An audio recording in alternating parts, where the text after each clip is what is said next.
ఈరోజు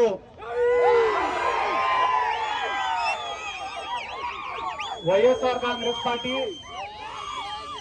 యువజన విభాగం కర్నూలు టౌన్ అధ్యక్షుడైనటువంటి బాలుకి అన్యాయం జరిగిందని తెలుసుకొని అతనికి అండగా నిలబడడానికి ఈరోజు కర్నూలుకు విచ్చేసినటువంటి జక్కంపూడి రాజా అన్న గారికి, అలాగనే వైఎస్ఆర్ కాంగ్రెస్ పార్టీ కార్యకర్తకు అన్యాయం జరిగిందంటే నిమిషాల పైన స్పందించి దీన్ని ఒక రాష్ట్ర వ్యాప్త సమస్యగా 10 మందికి తెలిసేటట్లు చేసినటువంటి ఎస్వి మోహన్ రెడ్డి గారికి, అలాగనే ఈ కార్యక్రమంలో బాలుకు మద్దతు ఇవ్వడానికి విచ్చేసినటువంటి హఫీజ్ ఖాన్ గారికి, అహ్మద్ అలీ ఖాన్ గారికి, ప్రతుల్ గారికి, కాటసాని ఓబుల్ రెడ్డి గారికి, వైఎస్ఆర్ కాంగ్రెస్ పార్టీ నాయకులకు, కార్యకర్తలకు, వైఎస్ జగన్మోహన్ రెడ్డి గారి అభిమానులకు అందరికీ ముందుగా నా హృదయపూర్వక నమస్కారాలు, ధన్యవాదాలు తెలియజేసుకుంటున్నాను.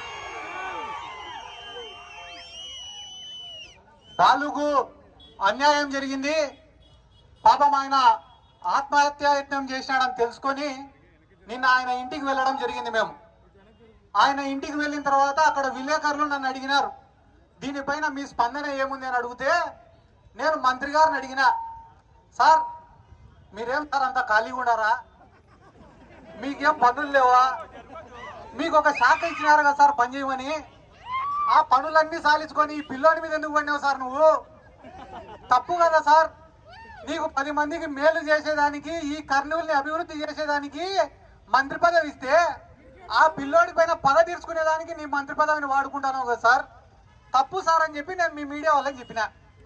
చెప్తేనే ఈ టీడీపీ వాళ్ళు ఏం చేసినారు, పొద్దున్నే ఇదే సెంటర్కి వచ్చినారు.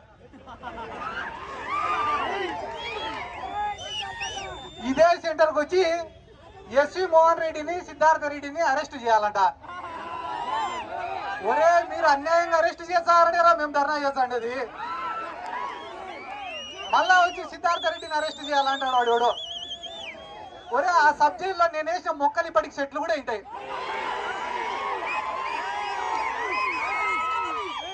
ఇలా మళ్ళా కొత్తగా వచ్చి వీళ్ళు నాకు సబ్జెక్టుని పరిచయం చేస్తామంటే నవ్వేదానికే ఏడ్చేదానికే ఇవన్నీ సిగ్గుండాలన్నా.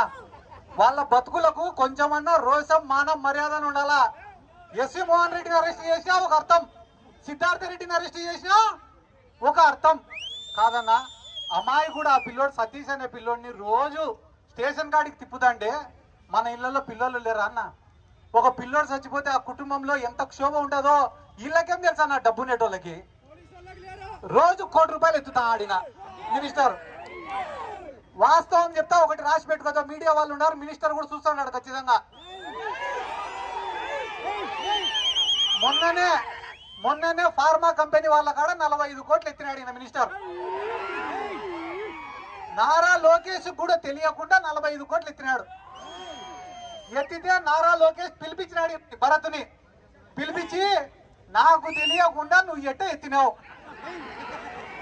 45 కోట్లు ఎత్తేటప్పుడు నాకు చెప్పాలన్నా లేదా అన్నాడు. అనింటే దానికి భరత్ ఏం చెప్పినాడు తెలుసా, డాడీకి చెప్పినా నేను అన్నాడు. దానికి లోకేష్ ఏమన్నాడు తెలుసా, చెప్పాల్సింది మీ డాడీకి కాదురా మా డాడీకి.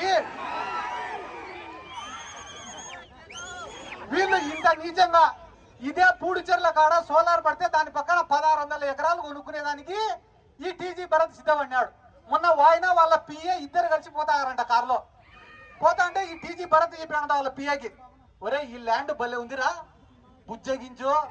ఒక్కటే స్పష్టంగా చెప్తా ఉన్నాం, తెలుగుదేశం పార్టీ వాళ్ళ మాటలు విని మీరు గనక అప్రజాస్వామికంగా శాంతి భద్రతల్ని మీ చేతిలో పెట్టుకుని రక్షక భటులుగా పనిచేయాల్సినటువంటి మీరు రాక్షస భటులుగా పనిచేస్తే గనక ఖచ్చితంగా ఇబ్బంది పడతారనేటువంటి మాటను మాత్రం గుర్తుపెట్టుకుని, ఎందుకు ఈ మాట చెప్తా ఉన్నానంటే, ఏ లొకేషన్ అయితే చూసి మీరు ఇవాళ రెచ్చిపోతా ఉన్నారో, లేక ఎవడో టీజీ భరత్ అనేటువంటి వ్యక్తిని చూసుకుని రెచ్చిపోతా ఉన్నారో, వాళ్ళ దగ్గరికి వెళ్ళి క్లారిటీ తీసుకోండి.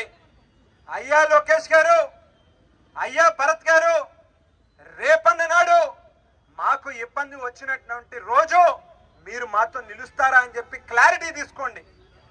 ఇవాళ చెప్తా ఉన్నాం, రేపొక్కసారి ప్రభుత్వం మారంగానే, అధికారం మారంగానే భరత్ అనేటువంటి వ్యక్తి పోయి అతను వ్యాపారాలు చేసుకుంటాడు. కానీ ఈరోజు అతను మాట విని తప్పు చేసేటటువంటి ప్రతి అధికారి మాత్రం ఖచ్చితంగా ఇబ్బంది పడతాననేటువంటి మాటని గుర్తుపెట్టుకోమని చెప్పి చెబుతూ ఇవాళ రాష్ట్రంలో చాలా చోట్ల మనం చూస్తాం. అంబటి రాంబాబు గారి ఇంటికి అగ్గి పెడతారు, తిరిగి రాంబాబు గారి మీద కేసులు పెడతారు. జోగి రమేష్ అన్న ఇంటి మీదకి వెళ్ళి పెట్రోల్ బాంబులు వేస్తారు, తిరిగి జోగి రమేష్ అన్న మీదే కేసులు పెట్టేటటువంటి కార్యక్రమం. మిథున్ రెడ్డి గారిని అరెస్ట్ చేస్తారు, చెవిరెడ్డి భాస్కర్ రెడ్డి గారిని అరెస్ట్ చేస్తారు, ధనుంజయ రెడ్డి గారిని అరెస్ట్ చేస్తారు. ఆ మూల నుంచి ఈ మూల వరకు ఎంతమంది మీద మీరు కేసులు పెట్టి ఏదో రకంగా వాళ్ళని అనగదొక్కాలనేటువంటి ప్రయత్నం మీరు చేసే కొద్దీ వేళ రోజు రోజుకి ప్రజల్లో వైఎస్ఆర్ కాంగ్రెస్ పార్టీ కార్యకర్తల్లో విశ్వాసం పెరుగుతూ ఉంది తప్పితే ఎక్కడా కూడా తగ్గలేదనేటువంటి మాటని ఈ సందర్భంగా తెలియజేస్తూ, మరి ఎస్వి మోహన్ రెడ్డి అన్న ఈ జిల్లా పార్టీ అధ్యక్షుడిగా సమర్థవంతంగా తన యొక్క బాధ్యతలను నిర్వహిస్తూ ఏదైనా ఒక కార్యకర్తకి ఇబ్బంది వస్తే అది అర్ధరాత్రైనా అపరాత్రైనా ఖచ్చితంగా వాళ్ళతో నేను నిలుస్తాననేటువంటి గొప్ప నాయకత్వ లక్షణాలని ఇవాళ ప్రదర్శిస్తా ఉన్నారు. దానికి బాలు ఇన్సిడెంటే ఒక స్పష్టమైనటువంటి ఉదాహరణ. మరి మా బైరెడ్డి సిద్ధార్థ్ రెడ్డి గారు ఆంధ్రప్రదేశ్ రాష్ట్ర వైఎస్ఆర్ కాంగ్రెస్ పార్టీ యువజన విభాగం అధ్యక్షుడిగా పనిచేస్తూ ఏ ప్రాంతానికి వెళ్ళినా కూడా ఇవాళ యువకుల యొక్క మనసుల్ని గెలుచుకుని మరి అతి చిన్న వయసులోనే ఒక గొప్ప నాయకుడిగా ఎదుగుతూ ఉన్నాడు. మరి అదే రకంగా హఫీజ్ ఖాన్ గారు ఇదే కర్నూలు నియోజకవర్గానికి